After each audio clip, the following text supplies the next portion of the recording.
Grew up poor. I had no money. My family was poor. There's things I wanted to do and couldn't. Just, there's tons of things that I couldn't even mention. And a dark one. Yeah. How old are you now? 27.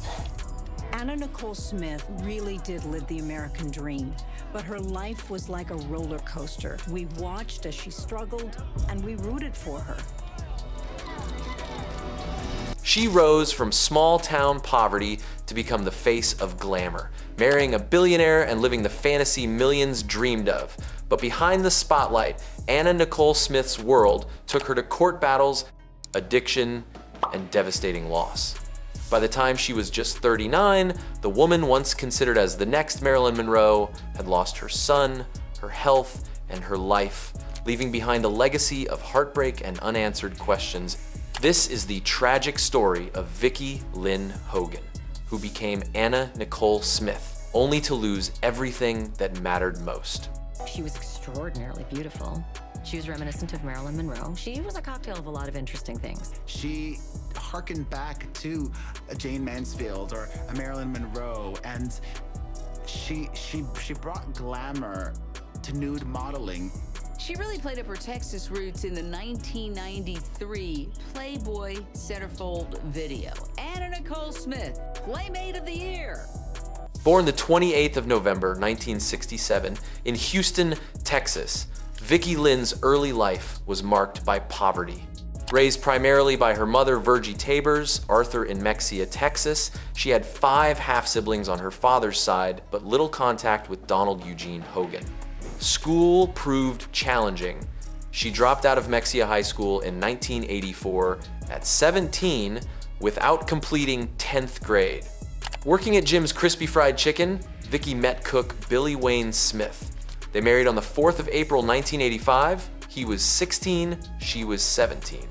Their son, Daniel Wayne Smith, was born the 22nd of January, 1986. The teenage marriage crumbled quickly. They separated after a year, divorcing in 1993. As a single mother with limited options, Vickie turned to exotic dancing at Houston strip clubs. It was at one of these clubs in October 1991 that everything changed. 6-year-old petroleum tycoon J. Howard Marshall walked into her life. She later recalled, I went over to see him, and he got a little twinkle in his eyes, and he asked me to dance for him. I went over to see him, and he got a real twinkle in his eyes, and he asked me to dance for him. But first came the transformation. Vickie sent photographs to Hugh Hefner, landing a Playboy centerfold in May 1992. By 1993, she was Playmate of the Year. Guess Jeans hired her to replace Claudia Schiffer in their campaign, featuring sultry black and white photographs. During this campaign, she adopted the stage name Anna Nicole. Photographers noticed her striking resemblance to Jane Mansfield, creating several Mansfield-inspired photo sessions. The Guess campaign launched her into supermodel status. She modeled for H&M in 1993. Her image displayed on massive billboards across Sweden and Norway. Prestigious magazines followed Marie Claire in a Peter Lindbergh shoot in October 1993, GQ magazine, and later Heatherette in 2004. Anna Nicole expanded beyond modeling into acting with roles in Naked Gun 33 and 1/3, The Final Insult, and The Hudsucker Proxy.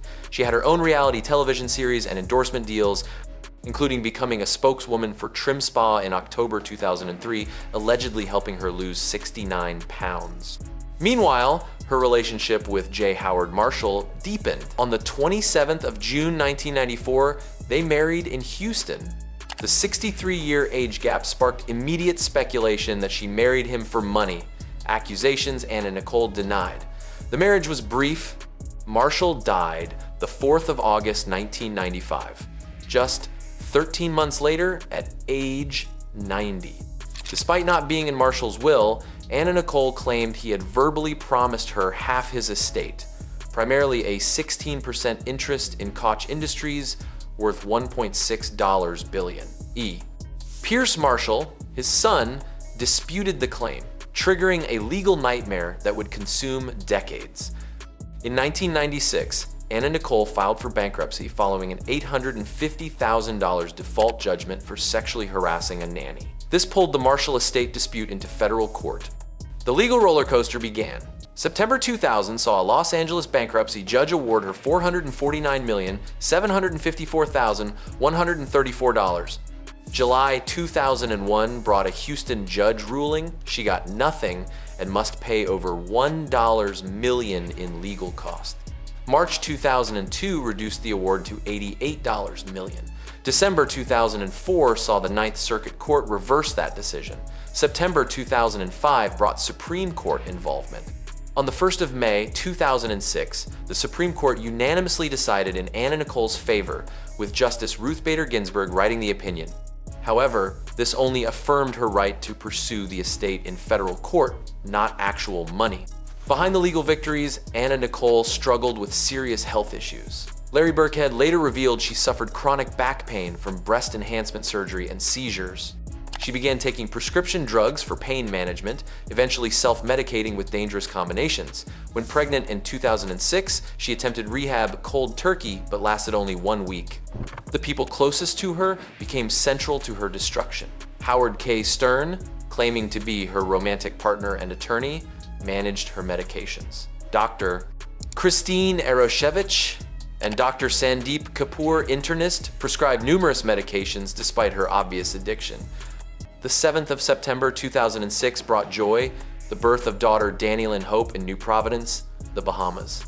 3 days later came devastation. Daniel Wayne Smith, 20 years old, died in his mother's hospital room while visiting. An autopsy revealed death from a combination of drugs, including methadone and antidepressants. Anna and Daniel were inseparable. Daniel was without question the most important person in Anna's life, Stern testified.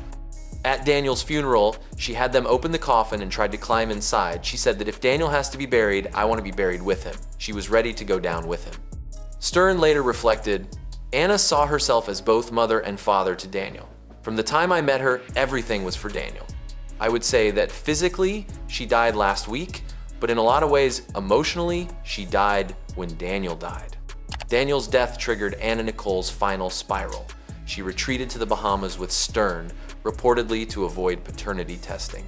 Immigration Minister Shane Gibson granted her permanent residency, but scandal erupted when photos showed Anna Nicole in bed with Gibson, forcing his resignation. Multiple men claimed to be Vickie Lynn's father. Larry Birkhead filed paternity lawsuits. Howard K. Stern claimed fatherhood on CNN's Larry King Live. Even Zsa Zsa Gabor's husband, Frederick Prinz von Anhalt, and former bodyguard Alexander Denk made claims. February 2007 found Anna Nicole at the Seminole Hard Rock Hotel and Casino in Hollywood, Florida. Witnesses said she seemed a little woozy upon check-in, being held up by Howard. She remained secluded with flu-like symptoms and fever. Hotel attempts to provide medical care were refused. Warning signs mounted. She was found sitting naked and confused in a dry bathtub. On the 8th of February, she complained of fatigue to Stern. At 1 p.m., private nurse Tasma Breithaupt found her unresponsive. Despite CPR attempts, Anna Nicole was pronounced dead at Memorial Regional Hospital at 2:49 p.m. Well, there's breaking news now on Fox News Channel. Fox News has just confirmed that Anna Nicole Smith has died. It was 2 o'clock this afternoon when authorities say they found her in her hotel room at the Hard Rock Hotel and Casino in Hollywood, Florida, very near the Dade and Broward County lines. She was rushed almost immediately to a medical center in Hollywood, Florida, at which point there were great concerns about her condition. She was born Vickie Lynn Hogan in Houston, Texas on November the 27th of 1968. She was married and more recently has had a child. She had a little girl just a few months ago at a hospital in the Bahamas. Her older son came to visit her, and while he was there, he died, and varying accounts of how that happened, and there are lawsuits that have been filed and an investigation underway. Broward County Medical Examiner Joshua Perper ruled combined drug intoxication with chloral hydrate as the major component.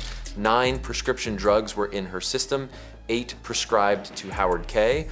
Stern, not Anna Nicole. Prescriptions were also written for Alex Katz, a false name, and Dr. Eroshevich. Abscesses on her buttocks from vitamin B12 and human growth hormone injections had become infected, contributing to her death.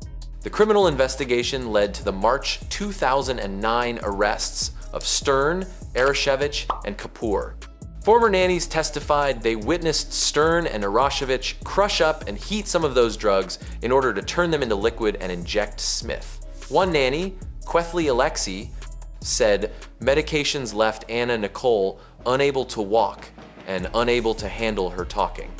October 2010 convictions were largely overturned months later when a Los Angeles judge dismissed most charges, ruling insufficient evidence of intentional fraud. The estate battle's final chapter came in June 2011, Stern v. Marshall. The Supreme Court ruled against Anna Nicole's estate, stating the $475 million California bankruptcy court decision lacked proper jurisdiction. August 2014 brought the final rejection of $44 million in claims. April 2007 DNA tests confirmed Larry Burkhead as Danny Lynn's father. Today, Danny Lynn lives with Burkhead, attending the Kentucky Derby annually where her parents first met. Burkhead reflects, "She inspired a lot of people. I think she changed a lot of lives." That's why I think to this day, there's still a fascination about Anna Nicole, and I think there will be for a long time. Burkhead said, "You've got to think, my daughter was born on the 7th of September, and on the 10th of September, Daniel died. So you go from that extreme, high and low, and how do you process that in your mind?" Although her death certificate will list a different cause, an accidental overdose, in my mind, I think she truly died of a broken heart. From Vickie Lynn Hogan to Anna Nicole Smith, the transformation brought fame and fortune but cost her son, her health, and her life. The supermodel who seemed to have everything lost what mattered most